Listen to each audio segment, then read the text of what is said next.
Baby दीदी, आप पलामू में आए, कैसा लग रहा है? सबसे पहले आपको जोहार, आपका चैनल के माध्यम से सभी को मेरा जोहार। और ये जो नीलंबर पीतंबर की धरती है, इस धरती को मैं जोहार करती हूँ, नमन करती हूँ। पलामू में आए, आपने कहा कैसा लगा। देखिए, ये हमारा झारखंड राज्य है, ये पलामू प्रमंडल। ये जाहिर सी बात है, अच्छा ही लगेगा, इसमें ख़राब कैसे लगेगी। लेकिन दुर्भाग्य की बात यह है कि यहाँ समस्या बहुत गंभीर है। समस्या ऐसे कि यहाँ जिस चीज़ में इंसान का जान बचता है, जीवन, वही चीज़ का यहाँ कमी है। जैसे कि जल का बोला जाता है ना कि जल है तो जीवन है, लेकिन यहाँ देखिएगा 3 नदी है, 3 नदी के बीच ये बसता है यहाँ, लेकिन फिर भी यहाँ जल का समस्या बहुत ज़्यादा है, जल नहीं है। तो ये बहुत बड़ा दुर्भाग्य की बात है कि 3 नदी के बीच में ये पलामू रहने के बावजूद भी यहाँ जल का समस्या है।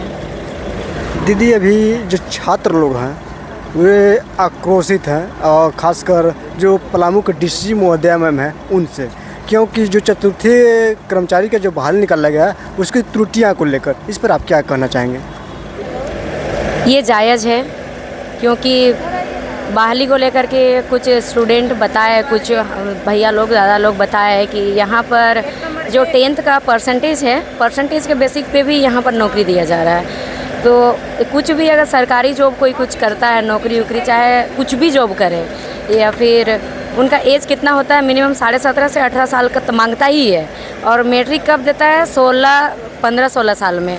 तो 3 साल 2 साल पीछे बैक जा कर के उस परसेंटेज के बेसिक पे नहीं लेना चाहिए। परसेंटेज के बेसिक पे लिया जा रहा है। जो जैसे कि 10वीं परसेंटेज था ना, 10वीं कक्षा का बोर्ड का, जिसका जैसे परसेंटेज होगा, जाहिर सी बात है कोई अगर कोविड से पहले एग्ज़ाम दिया है तो उसका थोड़ा कम होगा, जो कोविड के टाइम दिया है तो किसी किसी का अच्छा होगा परसेंटेज।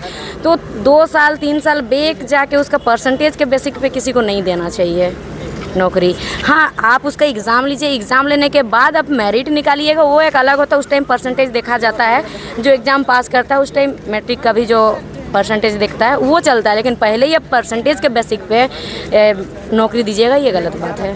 और जैसे कि वो ये भी जिक्र कर रहे हैं कि जो पलामू के व्यक्ति हैं ना, केवल उन्हें ही नहीं, अदर जो ज़िला है, जो झारखंड में 24 ज़िला है, वो तमाम ज़िला से लोग आकर फॉर्म फिलअप कर रहे हैं। इस पर भी लोग आक्रोशित हैं, इस पर क्या कहना चाहेंगे? देखिए, जैसे कि अभी हम लोग कुछ भी चीज़ का नौकरी का मांग करते हैं कि हमारा जो राज्य का है, तो वो हमारे राज्य के ही स्टूडेंट को, छात्र को इतना परसेंट देना चाहिए। तो उसी तरह एक ज़िला में भी कुछ कुछ नौकरियां बांटा हुआ है, तो बेहतर है कि उस ज़िला के ही जो छात्र हैं उनको ही वहाँ का नौकरी मिले तो ज़्यादा बेहतर है, और ये करना चाहिए। दीदी, आप एक लड़की होकर हर क्षेत्र में घूर रहे हैं, भ्रमण कर रहे हैं, हर समस्या पर बुलंद आवाज़ कर रहे हैं, लेकिन बहुत सारी लड़कियां हैं जो कि अपना हक अधिकार के लिए आवाज़ नहीं उठा पाते हैं, तो उन्हें आप संदेश क्या देना चाहेंगे? उन्हें यही संदेश दूंगी कि सबसे पहले तो यहाँ देखना पड़ेगा कि वो क्यों नहीं निकल रही हैं। यहाँ सबसे ज़्यादा अगर कमी है तो शिक्षा का कमी है। अगर लड़कियाँ नहीं निकल पाती है तो वजह शिक्षा है। अगर मान लीजिए कि कोई लड़के भी, दादा लोग भी अगर कोई नहीं निकल रहे हैं, तो उनका जहन में यही डाला गया है कि राजनीतिक में, अभी आप लोग सुने होंगे कि दादा अभी इस बीच में कहा कि राजनीति को बहुत गंदे तरीके से पेश किया जाता है लोगों के सामने, जो कि है नहीं। क्योंकि कुछ गंदे लोगों के वजह से राजनीति को हम गंदे नहीं कह सकते हैं, क्योंकि राजनीति का ही पूरा चक्रव्यूह में हम लोग फंसे हुए हैं। अगर आप कुछ भी नौकरी करने जाइए तो सारा चीज़ में राजनीतिक होता है। तो यही बोल करके दबाया जाता है कि फलाना का बेटी नेताइन बन रही है, उसका बहू नेताइन बन रही है, उसका बेटा नेता बन रहा है। तो भाई हम क्यों ना बने नेता? मेरा क्षेत्र है, हम नेता बन सकते हैं। उसी को अगर इंग्लिश में बोला जाए तो वो फलाना का बेटा लीडर है, तो लीडर बोल देगा तो कॉलर उठा के चलता है, अगर नेता बोल देगा तो बुरा लग जाता है। तो ये चीज़ हम लोग को स्वीकार करना पड़ेगा कि लीडर नेता एक ही है, बस उसका एक इंग्लिश और हिंदी का वर्ड है।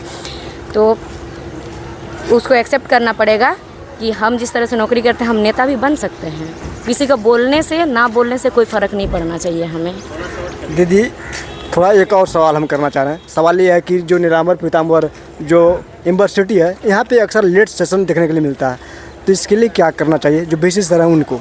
लेट सेशन ये पूरा झारखंड का समस्या है, इस पर सरकार को ध्यान देना चाहिए। आप पूरा झारखंड में देखिएगा कि ज़्यादा से ज़्यादा यूनिवर्सिटी में सेशन लेट ही चलता है, पूरा 1 साल लेट कर देता, कहीं 6 महीना, कहीं 1 साल। तो ये सरकार को ध्यान देना चाहिए इसमें। अभी मैंने कहा कि शिक्षा पे ध्यान देना चाहिए, ये शिक्षा में ही आता। शिक्षा में अगर सरकार ध्यान देंगे, शिक्षा को बढ़ावा देंगे तो ये लेट नहीं होगा।